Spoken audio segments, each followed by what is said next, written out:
nafsu kita terpenuhi. Emang di surga ada nafsu? Loh yang dipanggil nafsu.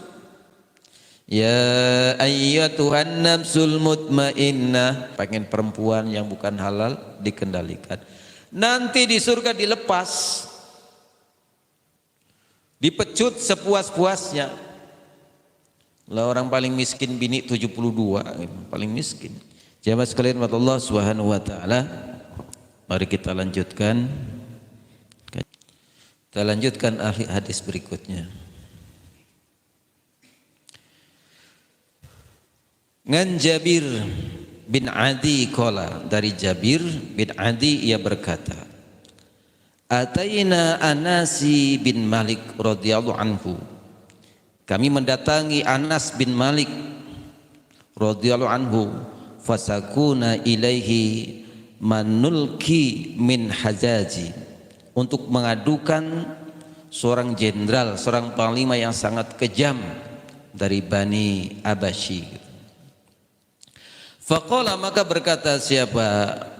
Anas bin Malik, isbiru fa innahu la ya'ti zamanun, sabarlah tidaklah sampai pada satu zaman, illa waladi ba'dahu syarrun minhu, kecuali akan datang lagi zaman yang lebih buruk daripada itu.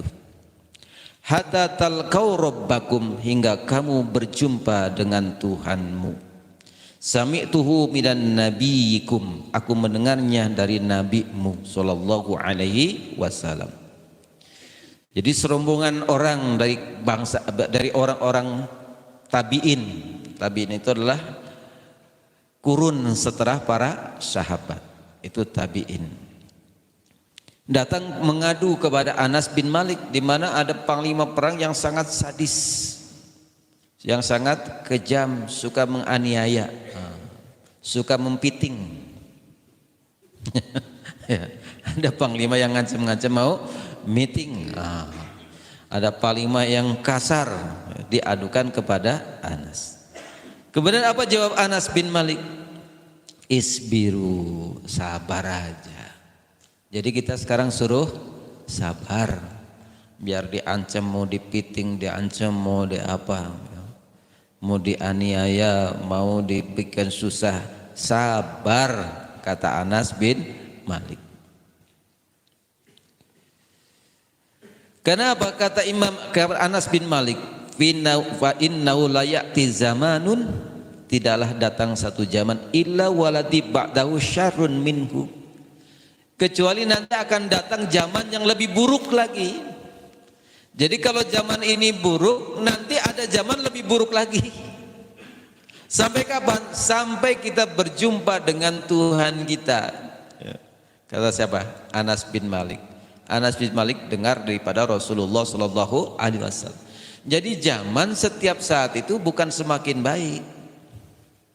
Fitnah itu semakin zaman ada fitnah yang lain.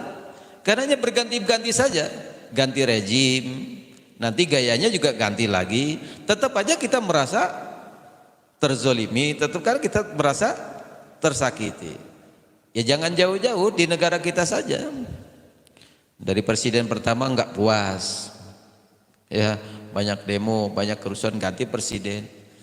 Presiden orde baru bermasalah juga kan, ganti lagi presiden, ada aja masalah lagi.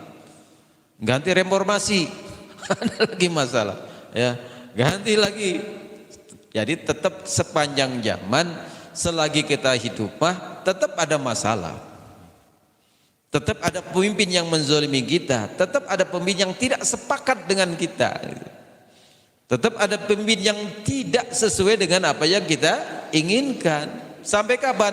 Sampai kita berjumpa dengan Allah Subhanahu wa taala. Apa artinya? Artinya dunia ini memang bukan tempat untuk memuaskan kita, untuk menyenangkan kita. Mau cari kesenangan di mana, mau cari kepuasan di mana, dunia enggak cukup untuk memuaskan kita. Makanya kalau ingin memuaskan diri kita nanti di akhirat, di dunia mah nggak mungkin akan mencukupi untuk memuaskan kita. Memang dunia ini hanya sedikit saja. Kan sering didengar kita dari Ustadz, bahwa nikmat dunia, rahmat dunia itu ibarat mencelupkan jari ke lautan, tetesan dari air laut, itulah rahmat dunia. Mana mungkin akan memuaskan kita? Nanti di surga baru kita puas-puas. Baru nanti di surga nafsu kita terpenuhi. Emang di surga ada nafsu? Loh yang dipanggil nafsu. Ya ayyatuhan nafsul mutmainnah irji'i ila rabbiki radiyatan mardiyah fadkhuli fi ibadi wadkhuli jannati. Yang dipanggil nafsu. Nafsu-nafsu tapi yang mutmainnah. Apa nafsu mutmainnah? Yang di dunia dikendalikan. Pengen sesuatu yang dilarang oleh Allah, kendalikan. Pengen makan sesuatu yang tidak halal, dikendalikan. Pengen perempuan yang bukan halal, dikendalikan. Nanti di surga dilepas, dipecut sepuas-puasnya. Lah orang paling miskin bini 72, paling miskin. Terus yang paling kaya, ya tergantung amalnya. Makanya jamaah Karkun itu kalau nerang itu bukan 72. Ada yang 72.000. Ada yang 72 juta. Tergantung amalnya. Jadi nikah poligami paling sedikit itu 72. Ya jangan khawatir yang dunia enggak kebagian. Nah, di sana minimal kasih 70. Memang tempat memecut nafsu di sana. Ya. Bahasa begini dikritik sama Abu Janda. Dasar otak mesum katanya. Isinya cuma. Lah memang itu yang dijanjikan oleh Allah Subhanahu wa taala. Ya. Orang awam seperti kita memang iming-imingnya itu surga. Kecuali kita sudah masuk makrifat, gitu kan. Jadi ibadah bukan hanya menginginkan surga. Ibadah bukan cuma menginginkan kenikmatan dengan perempuan nanti di surga. Orang kayak awam kayak kita memang iming-imingnya begitu. Salat berjamaah pahalanya 27 derajat ya. Kalau kita sedekah pahalanya minimal 10 kali lipat. Nanti kalau kita baik pahalanya dapat surga. Ya orang kayak kita memang begitu. Ya. Jadi ibadahnya transaksional. Ya, ibadah pengen balasan. Boleh? Ya boleh gitu. Ya, kecuali sekali lagi orang-orang yang sudah ma'rifat. Ya, jadi ibadahnya itu tidak mengharapkan surga. Ibadahnya bukan karena takut neraka. Ibadahnya karena pengen ridho Allah Subhanahu wa taala. Ya kita pengen ridho Allah juga. Makanya diberi surga karena Allah ridho. Ya usaha kita sebagai orang awam ya ibadah saja. Ikuti saja perintah Allah. Suruh sholat, sholat. Suruh ngaji, ngaji, suruh sedekah, sedekah. Kalau ada panggilan jihad, jihad. Karena itu yang dijanjikan oleh Allah Subhanahu wa taala. Jadi kita itu menghadapi kehidupan ini bersabar.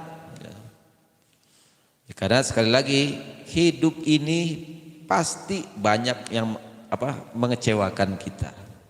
Banyak sesuatu yang tidak sesuai dengan keinginan kita dalam segala hal. Kan dulu kita kecil bercita-cita sekolah pengen jadi apa, ujung-ujungnya jadi apa sekarang? Ya, saya jujur aja jujur. Istri bapak itu sesuai yang dicita-citakan nggak dulu? Ya, ya. Kita kan pengen istri ya, yang begini gitu kan? Dapatnya buntelan kentut. Ya. Jadi semua tidak akan memuaskan kita.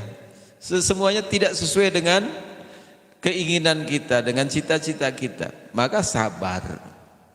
Makanya orang yang terbaik adalah ridho apa yang sudah kita dapatkan, apa yang akan kita dapatkan, ridho saja, ikut saja skenario Allah Subhanahu wa taala. Karena semuanya sudah dicatatkan, kita akan dapat apa, dapat siapa, akan kemana, akan bagaimana, sudah dicatat oleh Allah Subhanahu wa taala. Jadi sabar.